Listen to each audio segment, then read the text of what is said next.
ഒരു കാര്യം ചേട്ടാ, നമ്മൾ നോക്കട്ടെ, ഞങ്ങളെ വിളിക്കാം. ആ കുറച്ച് മിനിറ്റ് ഞങ്ങളെ വിളിക്കാം. ശരി ശരി. സമീറ പിന്നില്ലേ ആ ഏച്ചോത്തുനിന്ന് വെണ്ണൂടെയൊക്കെയുള്ള റോഡ് പൊളിഞ്ഞിനോട്ട് എടുത്ത് കുറേ സ്ഥലം വിളിക്കുന്നത്, അത് പോയി നോക്കിയാലോ?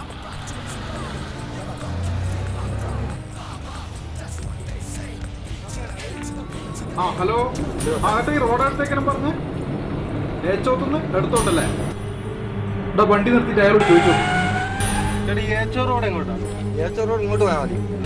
ഇങ്ങോട്ട് പോയാൽ അവിടെ അങ്ങോട്ട് പോകും തോന്നുന്നില്ല. ഏച്ചോ റോഡിലേക്ക് എന്നുവെച്ചാൽ ഭയങ്കര കുണ്ടും കുഴിയാണ്, അതുകൊണ്ട് പോകും തോന്നുന്നില്ല. ഞങ്ങളൊന്ന് പോയി നോക്കി, റോഡവസ്ഥ വളരെ മോശം. പിന്നെ പോവല്ലേ? നോക്കാം കേട്ടോ. സ്റ്റെപ്പിനല്ലേ വണ്ടി വെക്കാൻ പറ്റുള്ളൂ. ഇതിപ്പോ 4 ടയറും പഞ്ചറാണ്. എനിക്ക് വന്നു മണ്ട വിട്ടോ, അയാൾ ചടി എറിയിക്കണ്ട. അയാളെ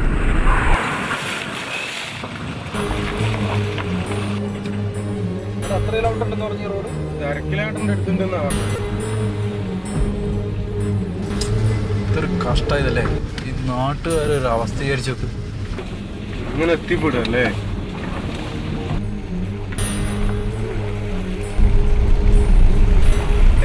വണ്ടി പൊളിഞ്ഞ് കഴിക്കും. വണ്ടിയിൽ നമ്മളെയും കാറ്റ് ചെയ്യുന്നു. കുടുങ്ങിയല്ലേ? നമ്മൾ 10 വർഷമായിട്ട് കുടുങ്ങിക്കൊണ്ടിരിക്കുന്ന നിങ്ങൾ ചാനലാരാ? നിങ്ങൾ പറ്റുമെങ്കിൽ നമ്മൾക്കൊരു നമ്മുടെ നാട്ടിനൊരു മോചനം നിങ്ങൾ കൊടുക്കുക. കുറേ ദൂരം ഉണ്ടോ ഇങ്ങനെ?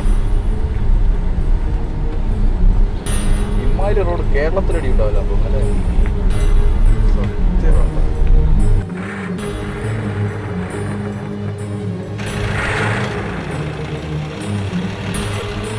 എന്നാടാ കളിക്കുന്നത്? നിന്റെ അടി അടിക്കാൻ ഞാൻ അങ്ങോട്ട് വണ്ടി അടിക്കാനാ? വണ്ടി പോവാൻ മതിട്ടാ.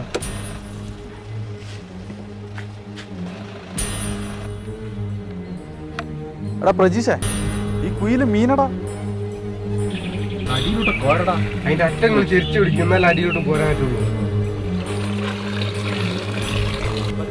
ചെറിയ കണ്ണൻ ചുറ്റിയൊക്കെ തന്നെയല്ലേ? അതിന്റെ അപ്പുറത്ത് തന്നെ ഇവിടെ ജീവൻ പാണെങ്കിൽ വേം വിട്ടാൻ തൊടാൻ വെച്ചിട്ട് വന്നു കയറിയിട്ട് വെറുതെ പണിയാക്കണ്ട. നമ്മളെ പെട്ട് റോഡൊന്നും ഇപ്പൊ പണ്ടത്തെ പോലെ നല്ല.